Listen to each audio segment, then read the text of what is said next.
Hey everybody, today we are talking about Devil's Food Cake Murder by Joanne Fluke. In this murder mystery, we are greeted with a couple of new characters, one of them being Grandma Knudsen. That's how the audiobook person pronounced it. I thought it would have just been pronounced like Knudsen because there's a K at the beginning, but anyway, that doesn't really matter that much. We also have Reverend Matthew and his cousin Paul, who are new characters to this book and to this franchise series. In the last book, Carrie got married to the Reverend and they were going to go on a honeymoon, and so the Reverend needed a substitute Reverend to come in and fill his place for a couple of weeks. And so that's where Reverend Matthew comes in. He used to be a member of Lake Eden a while back before he moved away, as well as his cousin Paul. And Grandma Knudsen was very fond of these boys. I believe they stayed with her for a little while. And so they have this kind of relationship that is very warm. And so she's really excited when Reverend Matthew comes back to take over this position for a couple of weeks. So it's kind of a nice little reunion for them. Dolores is also going to help out in Carrie's shop while Carrie is gone on the honeymoon. And she also is launching another book launch party because she's releasing yet another book of hers. And so Hannah has to come up with recipes to make for the book launch party as well. So those are kind of the things that are going on in Lake Eden right now, which I believe it's in like mid-February when all this is happening. Mike and Norman, of course, are both in this book, but I was thinking that Mike was starting to be more of like the main dude character in this, but then Norman kind of comes back and kind of takes over that role more in this book, where we get a little bit less of Mike. He's kind of in the beginning and in the end, but he's not so much in the middle. Which I find a little interesting because we just keep going back and forth with these guys. I'm starting to think that she's gonna choose neither of them, that there's gonna be some other guy that comes along and she marries that dude that's just completely different. If you remember, a while back we had a book that there was this person that came back into town who was filming a part of a show that or a movie or something that he was like a director of, and he was filming it, and he and Hannah kind of started getting close, and so there was potential that they were gonna start hanging out more, and then that like fizzled away and never came back again. So I'm kind of wondering if that guy might come back again and we'll be like, oh yeah, remember this guy?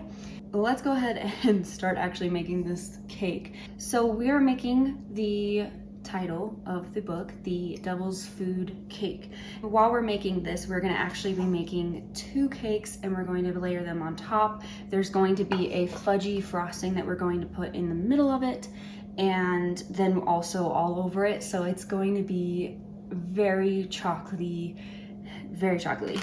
There's going to be, the frosting is going to have this entire thing of chocolate chips in it. We're also using Baker's chocolate for the cake itself. So the first thing that we have to do is actually use the saucepan on the stove and melt some sugar, butter, and the chocolate all together. And then separately we're going to make the batter, which is like the more sugar and the flour and the eggs and your kind of basic cake ingredients. Okay, now I just finished doing the sauce part on the stove. Now we are going to do the flour cake mix part. So back to our story. When Reverend Matthew comes to town and he's talking to Grandma Knudsen for the first time, she feels like something's a little off, a little different, and she doesn't say anything at the time, but later she says this to Hannah, that she feels a little weird because Matthew has chocolate, and according to Grandma Knudsen, he is allergic to chocolate, so he shouldn't be eating chocolate. And there was something else too that felt a little off about him, and they were able to look things up about this, like how you can have a chocolate allergy, but then you can start to be less reactive to it, and then you can start having it again or whatever. And so they're like, oh, maybe that's what happened, and so now he can have it. And so they were able to explain away all these things. And as I feel like when I was reading this book, it to me felt like it was very obvious and like easy to predict some of the things that were going to happen just based on that information alone. That well, okay, you need a little bit more context. So they were trying to get more information on something, and they probably after the murder happened, they were trying to get more information on something, and the information that they found was that was a yearbook, and they found Matthew and his cousin Paul's pictures in this yearbook, and Paul looked almost exactly the same as Matthew. And so with that information, in conjunction with the like suspicions that we were having, that Grandma Knudsen was having, kind of puts the pieces of the puzzle together really easily, because what happened is one day Grandma Knudsen calls Hannah and says, he was supposed to be back for lunch by now. Can you go find him for me and let him, like, just ask if he's gonna come to eat. And so she goes to find Matthew dead because he was shot. And so there's our murder, and she of course is gonna take on the case unofficially and try to get some more information. So that's where the yearbook situation came from. They found the picture of Paul and thought, wow, he looks a lot like Matthew. And as soon as they said that, I was like, okay, then the person that's dead probably isn't Matthew, it's probably Paul. Because that makes the most sense, because apparently Paul had some time in prison because he stole some jewelry. And so they're like, well, it makes sense that if he was impersonating Matthew, then to try to cover something up or to be on the run because of another crime or something, then it would make sense that someone figured out that he wasn't Matthew and then killed him. That's exactly where my mind went, and eventually that is where their minds went. It took a little bit longer, but they finally figured out, okay, this is probably Paul. And the only way they figured it out was because Reverend Matthew came to town, and Grandma Knudsen was like, what is going on? She calls Hannah over and Norman, and the two of them see, and they're like, oh my goodness, you're alive, what the heck? And he's like, yeah, when I found out that people were saying that I was dead, I was like, I had to come down and figure out what was going on. So then he goes and he confirms that the body was Paul and everything. So then we have the real Reverend Matthew, and there's just a lot of good parts to this book, actually, because I think that I kind of had more gripes about the last couple of them, because I just felt like they didn't stand out as much, or it was just the same old thing, and there wasn't anything that was really, different than the next book. But in this book, they actually did have 2 additional twists after this, which I guess you could say that was a twist, because you're like, what? It wasn't the person we thought it was? But it was so obvious for that one. The other 2 were less obvious. One of them was completely like out of ballpark. I did not see it coming. It had nothing to do with the murder. It actually has to do with why Norman was being so weird towards Hannah in the last book. And then in this book, he starts kind of hanging out with her more. And we will get to that in a second. Because we should start doing more of this baking. So what I've done so far is just mixed together the salt and the baking soda and the baking powder and some of the sugar. And we're just supposed to mix it a little bit together with the sugar before we add all of our other stuff. So after we do this, we're gonna add the flour. This is the cocoa powder. My bad, I misspoke. We're gonna add the egg first and then the flour. So 2 eggs. Just kidding. The sauce, then the flour. Now that that's all mixed, we can talk about Norman. So the thing is, we know that Norman was acting kind of weird from the last book. He was hardly even in it because he was out of town. And it turns out that Dr. Bev, another dentist, was his ex-fiance. They were engaged and things didn't work out. And she has returned to Lake Eden and Norman is kind of dating her, but he's also still kind of dating Hannah. And the thing that's interesting about this is they're both kind of just on like an understanding of, because they're not officially together, so it's okay that they see other people. But then Hannah gets kind of jealous, but then she's like, oh, I shouldn't be jealous because I'm also seeing Mike. And then she finds out that Dr. Bev is hanging out with whatever man she's not with. So if she's with Norman, Bev's usually hanging out with Mike. And Mike hasn't said anything to her, of course, because he never does. But then Norman was upfront with her and was like, yeah, so whenever I'm with you, she's usually with Mike because they live near each other, and vice versa. And I'm like, that's fair, because if she's doing that, why can't Bev do that too? So she kind of has this like a resentment towards Bev because she's taken away Norman from her, but at the same time, she doesn't have any right to Norman because she didn't say that she would marry him like she should have 6 books ago. I digress. Anyway, more stuff develops with the Norman and Bev situation, and we have a little bit of Mike hanging out with Hannah, but not as much as Norman was hanging out with her. But then suddenly he has like a dental emergency that he has to go to, and leaves Hannah and cancels on hanging out with her or whatever. And turns out that she goes with her little sister Michelle to go eat at a restaurant, and it turns out that Norman is there too with Bev and doesn't know that Hannah's there, didn't see her. And Michelle's like, oh my goodness, he's here with her, that's what the medical emergency was. And he looks upset to them. He seems angry, like angrier than they've ever seen Norman before. So that was kind of like an interesting thing that they noticed, that they're like, let's not approach him and let's get out of here and not let him know that we were here. We find out at the very end of the book what was going on with Norman and why he looked that way, and that is like the bombshell twist that I did not see coming, which I think is a breath of fresh air, because with all the things that are kind of obvious that you can see coming, just having this moment where it's like, wait, what? And you get blown away for a second and didn't expect something, I think that's great. So that is why this book stood out to me better than the last like 2 books, because that was just something I did not see coming.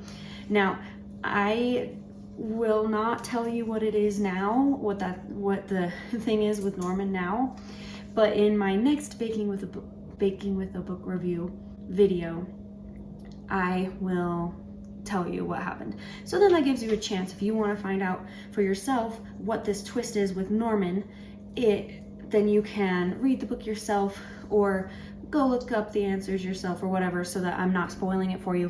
And then in the next book review, I will have assumed that you did your homework and I will talk about it freely in there. So if you watch the next one of these, then I will reveal, because I think I will probably have to reveal it because it'll impact the next book greatly, I think. So I've tried to get these pretty even in each one of these pans, the batter, so that it can be pretty evenly like split when we do the whole layer situation for the frosting. So I've got to bake these for 20 to 25 minutes, and during that time I will probably get started on the frosting so that we'll be able to put the frosting on the cakes and all that. This is one of the easiest pan transferred things I've ever done before. Like, that was amazing. See if it'll happen again. Oh, wow, I'm so impressed. Usually something goes wrong when I do these videos, but look, I mean, this one is a little bit smaller. I didn't fill them exactly evenly, but that's fine because I'm just gonna stack it anyway and it'll be covered with frosting, so you're not even gonna know. We have to wait till these cool and then we will put the frosting on. Yeah. To make the frosting, you're supposed to do like the double broiler thing. I just do it the way where you just use a pan and put another thing on top of it where it's not super official or anything, but we're going to do it this way. We're gonna just mix the sweetened condensed milk. We're going to mix the chocolate until it melts. We're gonna put a little bit of vanilla in it, and then it's basically done after that. You just want it to be nice and smooth, and then we can put it onto our cake. Okay, we are now going to finish assembling our cake. We're gonna take our finished frosting, which I hope it's supposed to look like this, and we're going to put it in the middle. We're actually going to put this, no, we're just gonna do this, okay? That's what we're gonna do in a second. So we put it here in the middle, spread it, and then we'll eventually stack them on top of each other. So while I'm spreading this, let's finish up our story. Hannah finds herself, of course, in a dangerous situation. She's up in a belfry, really high up, and thinking that there's something that our killer must be hiding something up there, or be looking for something that was hidden up there. So she's up there trying to see if she can find it. And she doesn't even know what it is exactly, but she feels like if she sees it, she'll know. So that's why she's up there. Of course, the killer finds her up there, and she has to balance herself up there and not fall to her death. And they have a confrontation and everything. As you know, she is going to make it out just fine, and the killer's gonna be caught just like usual. That's what happens. And then after that, everybody's celebrating and happy, sad and happy at the same time, because of course there is still someone that died from the situation. And then the book ends at Dolores's party, at her party for the book launch. And so that's where the story ends. And of course the bomb dropping with Norman with that big news that I'll tell you later so you can find out for yourself first. That's how the book ends. So yeah, like I said before, I think it was actually pretty well done in comparison to the other books that I've read recently. I feel like I'm just, like this has made me bounce back into wanting to read these again, because it's starting to get better again. Now we need to put these together like that, and then cover the entire thing with frosting. So we'll see. It's gonna be a thin layer because I only have this much left, and the inside was also kind of thin. So yeah, we're gonna do that now.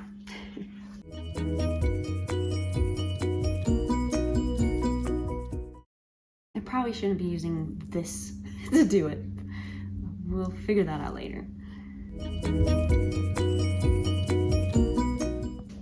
All right, time to taste it.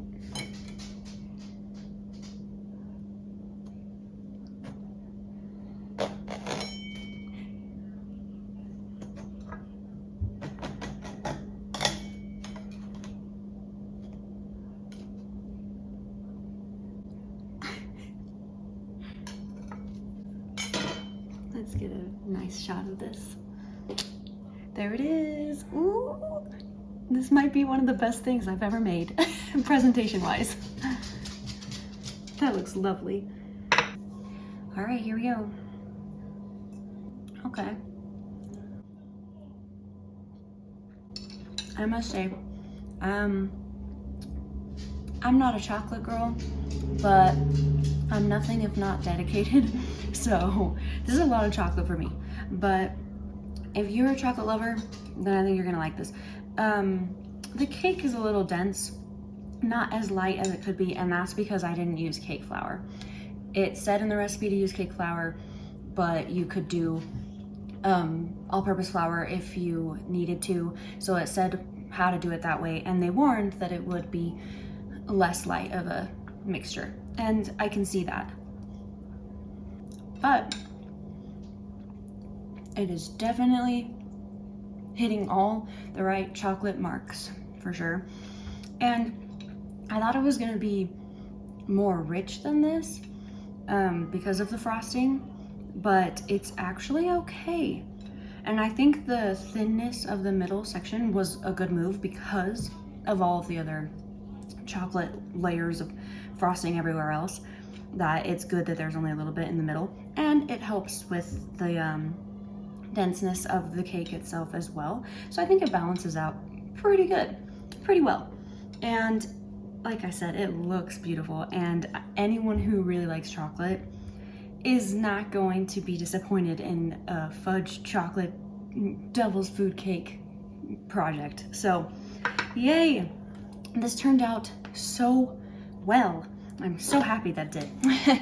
All right, well, thank you so much for watching. I appreciate you, and I will see you in the next baking and book review. See ya.